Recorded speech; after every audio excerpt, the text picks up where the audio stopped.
हमारे दरमियान एक ऐसा मुकर्रिर नौजवान भी मौजूद है जिसके बारे में ये 4 मिसरें बजा हैं कि कदम कदम पे ठहरना कमाल होता है, कदम कदम पे ठहरना कमाल होता है, नफस नफस में बिखरना कमाल होता है, बुलंदियों पे पहुंचना कोई कमाल नहीं, बुलंदियों पे ठहरना कमाल होता है। उन्हीं बुलंदियों पर ठहरने वाली शख्सियत आज हमारे दरमियान, जिसने सरजमीन सिसोरा नासिर में पैदाइश पाई और उसके बाद इदारा होते हुए दारुलूम तक का सफ़र किया और तालीमी सिलसिले को आगे बढ़ाया। उसके बाद इफ्ता के बाद जब वो आया तो उसने अपना लोहा अपने इल्मी अंदाज में मनवाया है, जिसको लोग गुजरात हो, गोरखपुर हो या सुल्तानपुर हो, ज़िला लखीमपुर हो, शाहजहानपुर हो, ज़िला हरदोई या ज़िला सीतापुर हो, अक़ीदत व मोहब्बत से देखते हैं, समझते हैं, उसके बयानात सुनते हैं। और खुशी की बात बताऊं कि उसको अगर एक तरफ इस नौजवानी के आलम ने, एक तरफ वो अगर बेहतरीन मुकर्रिर है, बेहतरीन आलिम दीन है, तो दूसरी तरफ एक बेहतरीन हदीस का माहिर भी है। यकीनन आज इस ऐसे प्रोग्राम से वो ज़ात गिरामी तशरीफ़ ला रही है आपके गाँव में, जहाँ दर्स बुखारी का दर्स दिया है, जिसको इस हकीर ने समाअत फरमाया है। बहुत पुरमग़्ज़ बयान रहा है। हमने बहुत से लोगों को देखा कि समझाने का हुनर और मलका इतना अच्छा नहीं होता है, लेकिन आज जब आखिरी दर्स सुबहान अल्लाहि व बिहम्दिही सुबहान अल्लाहिल अज़ीम की वजाहत हमने सुनी तो हमने भी माना। हमारे हर दिल अजीज दोस्त हैं, लेकिन हमने माना यकीनन बहुत काबिल शख्सियत है। आपकी बस्ती में तशरीफ़ लाए, मैं शुक्रगुजार हूँ कि दीद के शौक़ में ही आपके दिलदारों ने सिर्फ आँखें ही नहीं दिल भी बिछा रखे हैं। आमदे आपकी जिस वक्त सुनी हमने नवेद, दिल के दरवाजे उसी वक्त से वार रखे हैं। मैं बहुत अदब एहतराम के साथ मुकर्रिर बाकमाल, वाइज़े बेमिसाल हज़रत मौलाना मुफ्ती हुसैन अहमद साहब कासिमी दामत बरकातुहुमुल आलिया मोहतमिम दारुल हुसैनिया से दरख्वास्त करूँगा कि पिला दे मुझे वो मये पर्दसोस, पिला दे मुझे वो मये पर्दसोस कि आती नहीं फसले गुल रोज रोज, वो मैं जिससे है सोजो साजे अजल, वो मैं जिससे खुलता है राजे अजल, उठा साकिया पर्दा उस राज से, लड़ा दे ममौले को शहबाज। अल्हम्दुलिल्लाह अल्हम्दुलिल्लाह नहमदुहु व नस्तईनुहु व नस्तगफिरुहु व नुमिनु बिही व नतवक्कलु अलैहि व नऊज़ु बिल्लाहि मिन शुरूरि अनफुसिना व मिन सय्यिआति अअमालिना, मन यहदिहिल्लाहु फला मुज़िल्ल लहु व मन युज़लिल्हु फला हादिय लहु, व नशहदु अन्न सय्यदना व हबीबना व शफीअना व सनदना व मौलाना मुहम्मदन अब्दुहु व रसूलुहु। अम्मा बाद, अऊज़ु बिल्लाहि मिनश शैतानिर रजीम, बिस्मिल्लाहिर रहमानिर रहीम। व लिमन खाफ़ मक़ाम रब्बिही जन्नतान, सदक़ल्लाहुल अज़ीम। वक़ाल नबी सल्लल्लाहु अलैहि वसल्लम, मिन हुस्नि इस्लामिल मर्इ तर्कुहु मा ला यानी, औ कमा क़ाल अलैहि सलातु वस्सलाम। मैं नूर के तड़के में जिस वक्त उठा सोकर, मैं नूर के तड़के में जिस वक्त उठा सोकर, अल्लाह की रहमत के दरवाजे खुले पाए, आती थी सदा पैहम जो मांगने वाला हो, हाथ अपने अकीदत से आगे मेरे फैलाए, जो रिज़्क़ का तालिब हो मैं रिज़्क़ उसे दूंगा, जो तालिब जन्नत हो जन्नत की तलब लाए, जिस जिसको गुनाहों की बख्शिश की तमन्ना हो वो अपने गुनाहों की कसरत से न घबराए, वो माइले तौबा हो मैं माइले बख्शिश हूँ, मैं रहम से बख्शूँगा वो शर्म से पछताए। ये सुन के हुए जारी आँखों से मेरी आंसू, किस्मत है मोहब्बत में रोना जिसे आ जाए, आकाए गदा परवर साइल हूँ तेरे दर पर, मैं और तो क्या मांगूं बस तू मुझे मिल जाए। स्टेज पर तशरीफ़ फरमा हज़रात उलमाए किराम, मुअज़्ज़ज़ सामाईन, पर्दा नशीन प्यारी माँ और बहनों, आज के इस प्रोग्राम में बस अचानक हाजिरी हुई है। चूँकि एक प्रोग्राम से वापसी हो रही थी और अभी एक दो प्रोग्रामों में और शिरकत करना है। हुक्म हुआ कि चंद मिनट यहाँ भी कुछ गुफ्तगू कर ली जाए। हाजिर हो गया हूँ। दुआ कीजिए कि अल्लाह ताला ज़बान से कुछ ऐसी बातें कहलवा दे जो खुद मेरे लिए फ़ायदेमंद हों और आपके लिए भी मुफीद हों। आज की रात जिसको हम सब लोग शबे बरात के नाम से जानते हैं,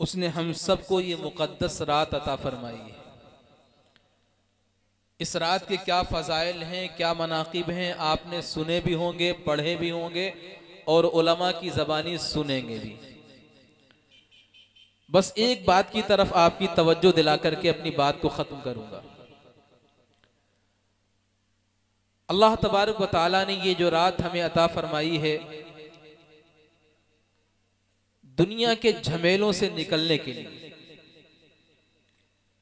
ये जो हम साल के 12 महीने तक दुनिया और दुनिया की चीज़ों के अंदर रहते हैं, अल्लाह रब्बुल इज़्ज़त ये चाहता है कि मेरा बंदा कुछ रातें, कुछ मौके मैं उसे ऐसे दे दूं जो अपने दीन में इजाफा कर ले, दीन को मजबूत कर ले और दीन पर अमल करने वाला बन जाए। क्योंकि जाहिर सी बात है, जब इंसान दुनिया में रहता है, दुनिया को कमाता है, दुनिया को ओढ़ना बिछौना बनाता है, हर वक्त दुनिया में लगा रहता है, तो इंसान आहिस्ता आहिस्ता दीन से दूर होता जाता है। आहिस्ता आहिस्ता उसका ताल्लुक दीन से कमजोर होता जाता है। हालांकि इन बच्चों को खामोश कर दो भाई।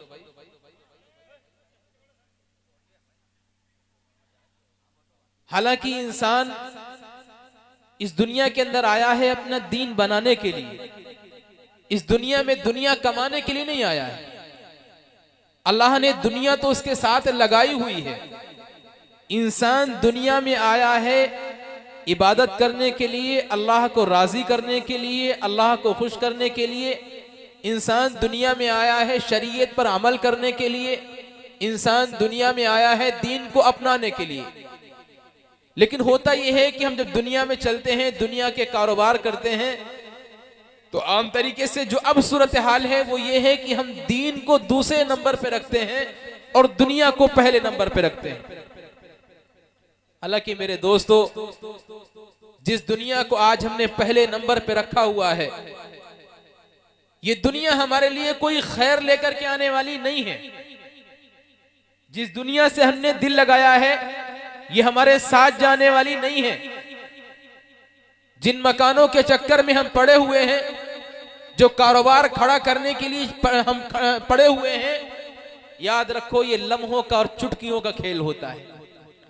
इंसान कितनी मेहनत करता है, कितनी तगोदो करता है, कितनी भागदौड़ करता है, एक कारोबार को खड़ा करता है, कारोबार को जमाता है, रात दिन एक कर देता है, खून पसीना एक कर देता है, लेकिन सिर्फ एक मौत का झटका आता है, सारा कारोबार, सारा धन दौलत, सारी दुनिया, सारा मकान, सारे जायदाद, सारी चीजें दुनिया की छूट जाती है।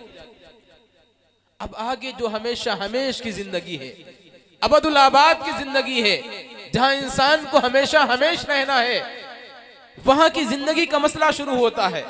यहाँ दुनिया में लगे रहे, आखिरत की तैयारी नहीं की, फिर इंसान जाकर के कब्र में परेशान होता है। फिर इंसान जाकर के सोचता है कि अब हमारा क्या बनेगा। दुनिया ना तो दुनिया में खैर लेकर के आती है और ना ही दुनिया आखिरत के एतबार से खैर लेकर के आती है। अगर दीन जिंदगी में नहीं है, दीन जिंदगी में है, तो ये दुनिया भी आपके लिए बेहतरीन है, ये दुनिया भी आपके लिए खैर है। लेकिन अगर दीन जिंदगी में नहीं है मेरे दोस्तों, ये दुनिया आपके लिए वबाल जान है।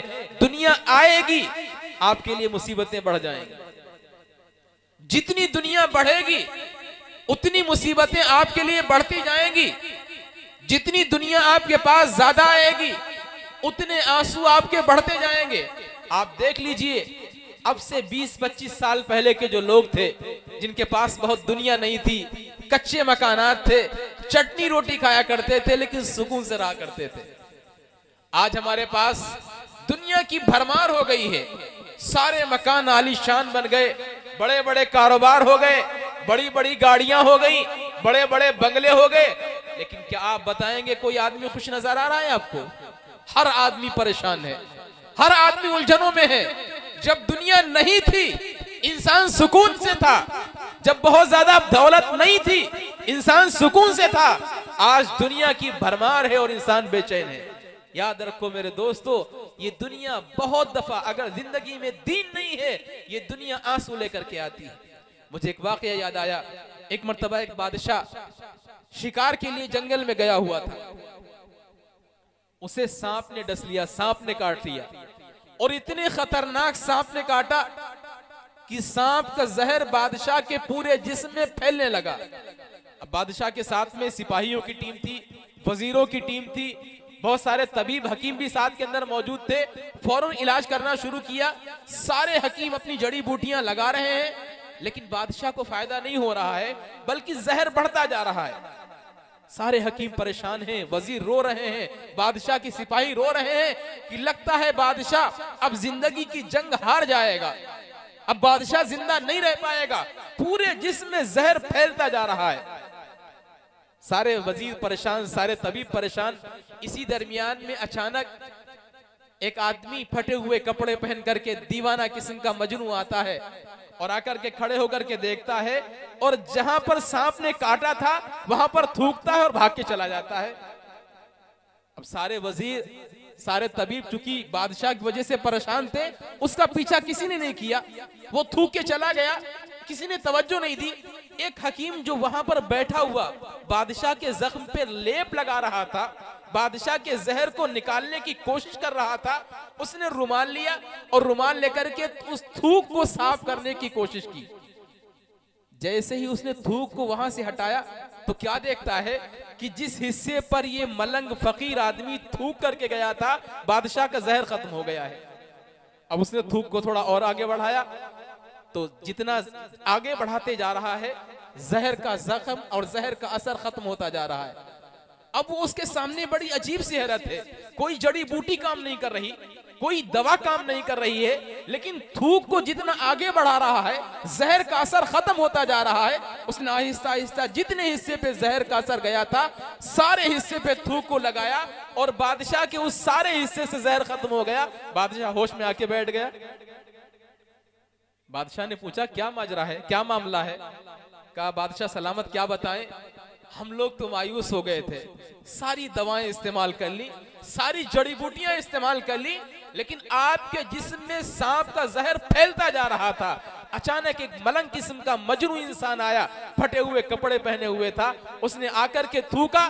जब वो थूक करके गया है तो आपके सारे जिस्म पर जहां जहां थूक को लगाया गया वो सारा हिस्सा शिफायाब हो गया है, जहर का असर खत्म हो गया है। बादशाह समझ गया कि ये कोई मजनू और मलंग इंसान नहीं, ये कोई बहुत पहुंचा हुआ आदमी है। बादशाह ने फौरन वजीरों से कहा, फौरन सिपाहियों से कहा कि जाओ उसे पकड़ करके मेरे पास लाओ, उसे फौरन मेरे सामने हाजिर करो। सारे सिपाही दौड़ते हुए गए, देखा वो मलंग आदमी एक दरख्त के नीचे बैठा हुआ है, उसे पकड़ करके लाए। बादशाह ने उससे कहा, हजरत ये हमारे लोग आपको पहचान नहीं पाए, आप कौन हैं, कितनी बड़ी शख्सियत है, आप कितने बड़े अल्लाह वाले हैं, इन लोगों ने आपको पहचाना नहीं। मैं आपको समझ रहा हूं कि वाकई आप बहुत बड़े अल्लाह वाले हैं, आप वाकई बहुत बड़े अल्लाह वाले हैं। मेरे दोस्तों, मेरे भाइयों, मैं अर्ज कर दूं, ये अल्लाह वाले बाज मर्तबा ऐसे ही लिबास में होते हैं। जरूरी नहीं कि बहुत लंबी पगड़ी बांध करके कोई आए, लंबा सा जुब्बा पहन करके आए, बड़ी सी गाड़ी में सवार होकर के आए, वही अल्लाह वाला होगा। नहीं, बाज मर्तबा अल्लाह वाले बड़े अजीब होते हैं, मलंग किस्म के होते हैं, उनको पहचानना मुश्किल होता है। बज़ाहिर वो दीवाने होते हैं, बज़ाहिर पागल होते हैं वो, लेकिन हकीकत के एतबार से वो पागल नहीं होते हैं। हज़रत शेख शिबली रहमतुल्लाह अलैह कितने बड़े अल्लाह वाले थे, अल्लाह ने क्या मकाम दिया था, लेकिन जो रहते थे वो दीवानों की तरह। लोग, दुनिया उन्हें दीवाना समझती थी, पागल समझती थी। एक मर्तबा एक गांव से जा रहे थे, तो गांव के बच्चे, जब कोई पागल दीवाना आ जाता है पीछे लग जाते हैं ना, गांव के बच्चे पीछे लग गए और शेख शिबली को ढेले मारना शुरू कर दिए। शेख शिबली रहमतुल्लाह अलैह ढेले खा रहे हैं, खून निकलने लगा। एक आदमी उधर से आ रहा था, उसने देखा कि एक पागल जा रहा है, गांव के बच्चे उसे ढेले मार रहे हैं, तो उन बच्चों को भगाया और ये सोचा कि चलो इस पागल के जख्म से जो खून निकल रहा है उसको साफ कर दें, मरहम पट्टी कर दें, उस खून को बंद कर दें। लेकिन जब वो आदमी शेख शिबली रहमतुल्लाह अलैह के पास पहुंचता है तो उसकी आंखें फटी की फटी रह जाती हैं कि खून का जो कतरा उनके जिस्म से निकलता है, जमीन पे गिरता है, उससे लफ्ज अल्लाह लिख जाता है, लफ्ज अल्लाह लिख जाता है। बाज मर्तबा अल्लाह वाले आम लिबास में होते हैं। आपने ये तो सुना होगा कि दुनिया में हर वक्त कुतुब रहते हैं, अब्दाल रहते हैं। ये कुतुब अब्दाल जरूरी नहीं किसी खानका में आपको मिले, जरूरी नहीं कि लंबी पगड़ी बांध कर के आए, जरूरी नहीं कि लंबा जुब्बा पहन कर के आए। ये आम लिबास के अंदर, बल्कि दीवानों के लिबास के अंदर, आम लिबास में भी हुआ करते हैं। आपकी दिल्ली का मशहूर वाकया है, दिल्ली में एक मर्तबा हुकूमत का निजाम बहुत ढीला हो गया। अल्लाह का निजाम है, एक तकवीनी निजाम है कि अल्लाह ताला हुकूमत का निजाम कुतुब और अब्दाल के कांधे पे रख के चलाता है। ये अल्लाह का निजाम है। दिल्ली का निजाम बहुत ढीला हो गया, पुलिस कोई काम नहीं कर रही है, चोर उचक्के आ रहे हैं। ये मुगल जमाने का वाकया है, जब उस इस्लामी हुकूमत थी, यहाँ मुसलमानों की हुकूमत थी। चोर उचक्के आ रहे हैं, सामान लूट के जा रहे हैं, कोई हुकूमत की तरफ से कार्रवाई नहीं हो रही। तो एक साहब जो दिल्ली के बहुत बड़े अल्लाह वाले थे, साहिब निस्बत बुजुर्ग थे, उनके पास गए और उनसे जाकर के पूछा कि हजरत हुकूमत का निजाम बहुत ढीला चल रहा है, क्या मतलब है, इस वक्त का कुतुब कौन है? कहा इस वक्त का कुतुब दिल्ली की जाए मस्जिद के पास खरबूजे बेच रहा है, वो दिल्ली के जाए, वो इस वक्त इस हिंदुस्तान का कुतुब है। वो साहब गए खरबूजे वाले के पास में सलाम किया, कहा खरबूजा लेना है? कहा ले लीजिए। खरबूजा तोलवाया, उससे कहा काट के खिलाओ। उसने काट के दिया, कहा ये तो खरबूजा फीका है। उसने दूसरा काट के दिया, वो भी खाया, कहा ये भी फीका है। तीसरा खाया, वो भी फीका है। पूरे ठेले के खरबूजे सारे के सारे कटवा दिए और हर खरबूजे पे कहता रहा कि ये फीका है, बेकार है, फीका है, बेकार है। सारे खरबूजे कट गए। अब वो साहब उल्टा खरबूजे वाले माफी मांग रहे हैं कि मुझे माफ कर दीजिए, मुझे नहीं मालूम था कि ये सारे खरबूजे खराब हैं। वो समझ गया कि ये इस वक्त का जो कुतुब है बहुत सीधा है, बहुत सीधा है, इसलिए हुकूमत का निजाम इंतहाई ढीला चल रहा है। चंद दिनों के बाद हुकूमत का निजाम बहुत टाइट हो गया, पुलिस चौकन्ना हो गई, चोर उचक्के बंद हो गए, हर तरफ पुलिस ही पुलिस, सारा निजाम टाइट हो गया। फिर वो साहब अल्लाह वाले के पास गए और जाकर के कहा हजरत निजाम बहुत टाइट हो गया है, अब कुतुब कौन है? कहा कुतुब बदल गया है, अल्लाह ताला कुतुब को बदलता रहता है। कहा कुतुब बदल गया है, अब कौन है? कहा लाल किला के पास में एक आदमी पानी पिला रहा है, पानी पिलाने वाला वो कुतुब है। ये गए उसके पास में, उससे कहा पानी पीना है, उसने कहा पियो। इन्होंने अपने चुल्लू को ऐसे फैलाया और उसने पानी को ऊपर से डालना शुरू किया, तो इन्होंने शरारत करते हुए चुल्लू को ऐसे फैला दिया। जैसे ही पानी जमीन पे गिरा, उसने बाल्टी को रखा और बहुत तेज तमाचा इनके मुंह पे मारा और कहा क्या खरबूजे वाला समझ रखा है मुझे? क्या खरबूजे वाला समझ रखा है क्या? तो मेरे दोस्तों, मैं अर्ज कर रहा था कि बाज मर्तबा अल्लाह वाले जो होते हैं वो आम लिबास के अंदर होते हैं और खास तरीके से कुतुब और अब्दाल जो होते हैं ये आम लिबास में होते हैं। तो बादशाह समझ गया कि ये कोई मामूली आदमी नहीं, ये कोई बहुत बड़ा अल्लाह वाला है। बादशाह ने कहा उससे हजरत आपके थूक की वजह से मुझे अल्लाह ने शिफा दे दी है, लिहाजा अब मैं आपके साथ में एजाज करना चाहता हूँ, आपको बेहतरीन लिबास देना चाहता हूँ। ये फटा पुराना लिबास आप उतार दीजिए और आपको एक अरबी घोड़ा देना चाहता हूँ, आप उस पर सवार होकर मेरे साथ चलिए। उस मलंग फकीर आदमी ने कहा कि बादशाह सलामत, आप मुझे लिबास दे देंगे और अरबी घोड़ा दे देंगे आप मुझे? मैं ऐसा कीमती लिबास पहन करके घोड़े के लिए घास काटूंगा? जाहिर सी बात है घोड़ा मेरे पास होगा तो घोड़े के लिए घास की जरूरत पड़ेगी। अब ये लिबास पहन करके मैं घास काटूंगा, कैसा लगूंगा?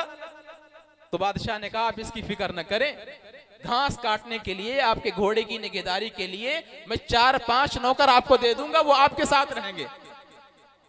उस मलंग ने कहा कि अच्छा, आप मुझे लिबास दे देंगे, बेहतरीन घोड़ा दे देंगे, घोड़े की तरबियत के लिए और उसकी परवरिश के लिए 4-5 नौकर दे देंगे, तो इतने लोगों को हम रखेंगे कहाँ? मेरे पास तो कोई मकान नहीं है।